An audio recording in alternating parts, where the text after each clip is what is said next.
イエス、マム、イザベラ。Kedatangan Suster Crone menjadi duri baru bagi rencana Emma, Norman, dan Ray untuk melarikan diri dari panti asuhan.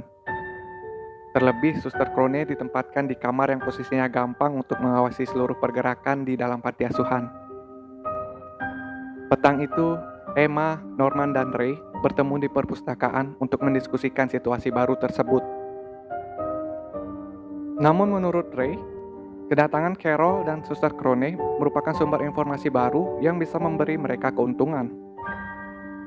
Carol sepertinya dikirim sebagai stok baru pengganti Connie yang mengindikasikan adanya tempat persediaan anak-anak berusia 1 tahun. Kemungkinan juga ada peternakan berkedok panti asuhan sejenis di tempat lain. Keberadaan Suster Crone membuktikan adanya orang dewasa lain yang hidup di luar panti asuhan. Apakah orang dewasa sudah tunduk pada monster sejak lahir? Atau mereka ditangkap lalu dimanipulasi? Jika bisa mendapat jawabannya, bisa mempermudah mencari cara bertahan hidup setelah berhasil kabur dari panti asuhan. Tapi mereka bertiga sepakat, prioritas utama sekarang adalah bagaimana cara kabur dan menemukan alat pelacak yang kemungkinan ditanam di dalam tubuh mereka. Norman menyadari Carol yang baru datang pasti masih punya tanda-tanda pemasangan alat pelacak di tubuhnya. Setelah pertemuan tersebut, Emma pun memeriksa tubuh Carol dan menemukan lokasi pelacak dari bekas luka di telinga Carol. Di sisi lain, Mama Isabella dan Suster Crone juga berbincang empat mata. Mereka berdua sepertinya sudah saling lama mengenal. Isabella pun membagikan semua informasi tentang anak-anak yang diasuhnya ke Suster Crone. Dia juga memberitahu Suster Crone kalau ada 2 anak tertua yang sudah tahu tentang kenyataan dari panti asuhan tersebut. Isabella pun menegaskan kembali posisinya sebagai kepala panti asuhan dan akan menangani permasalahan tersebut dengan caranya tersendiri tanpa perlu melapor. Dia menginstruksikan Suster Crone hanya perlu mengawasi tanpa perlu banyak berpikir. Tapi Suster Crone yang rupanya agak nggak waras punya pemikiran lain. Dia berniat mensabotase Isabella dengan diam-diam mencari tahu bukti identitas kedua anak tertua yang disebut Isabella dan melaporkannya dengan harapan bisa segera naik pangkat menjadi kepala panti asuhan. Suster Crone dengan cepat mengakrabkan diri kepada anak-anak di sana. Dia juga memasang sedikit gelagat mencurigakan, seolah ingin memberitahu Ray dan Norman kalau dirinya mencurigai mereka berdua. Malamnya, Isabella terlihat memberi laporan lewat radio. Dia menyebut dirinya dengan kode 73584 dari peternakan ketiga. Ini otomatis membenarkan teori Ray tentang keberadaan panti asuhan lain. Terdengar sosok atasan yang disebut Grandma menjawab laporan tersebut. Grandma terdengar senang dengan laporannya karena panti asuhan yang lain menghasilkan kualitas yang buruk. Dan hanya Isabella yang bisa memberi panen yang layak dipersembahkan kepada Tifari. Terlihat juga sekilas para monster melakukan pertemuan.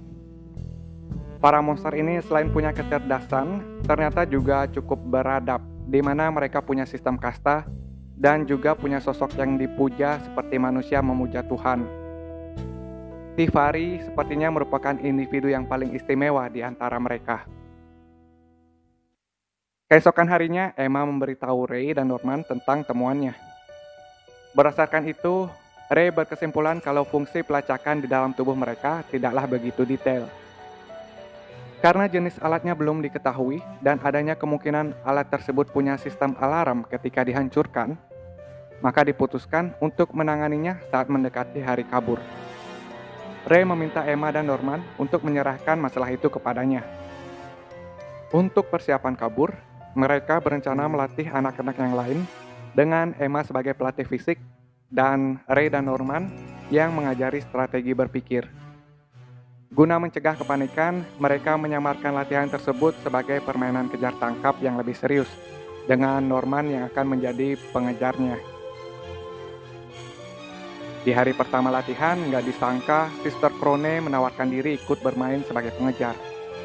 Disitulah terlihat kalau suster di sini bukan sembarang pengasuh. Selain cerdik, kemampuan fisik suster Krone juga nggak main-main. Dalam sekejap, semua anak berhasil ditangkap. Saat mengejar Emma, suster Krone juga sempat menyinggung malam kematian Connie untuk memancing pengakuan Emma. Dan di akhir, hanya Norman dan Dre yang berhasil lolos sampai waktu berakhir. Setelah kejar tangkap bersama suster Krone berakhir, anehnya hari-hari berjalan normal seolah tidak terjadi apa-apa. Ini mengundang kecurigaan Norman bahwa Mama sedang bertindak di balik layar dan punya sumber informasi lain. Itu berarti di antara mereka ada seorang anak yang menjadi mata-mata untuk Isabella. Emma kembali merasakan teror, nggak bisa mencerna membayangkan salah satu saudara yang dia cintai adalah pengkhianat. Tanpa Emma sadari, seorang gadis bernama Gilda terlihat selalu mengamati gerak-geriknya.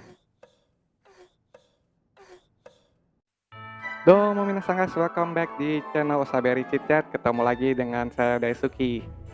Ya, episode 3 ini memang agak sedikit susah diringkas ya, soalnya banyak sekali informasi sama world building di satu episode ini.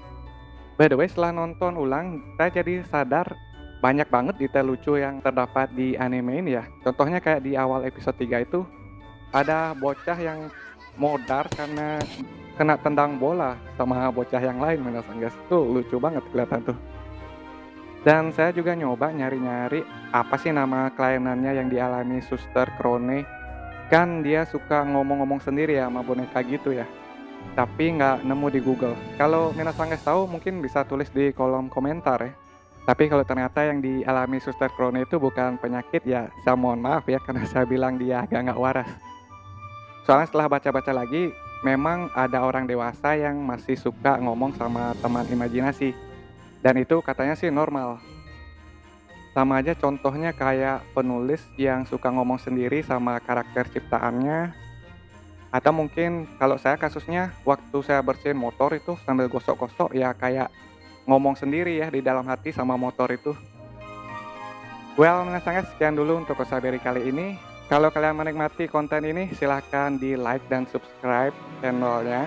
Bisa di share juga. Onegaishimasu. Sampai jumpa di Osaberi selanjutnya. Daisuki out. Mata Aimasho.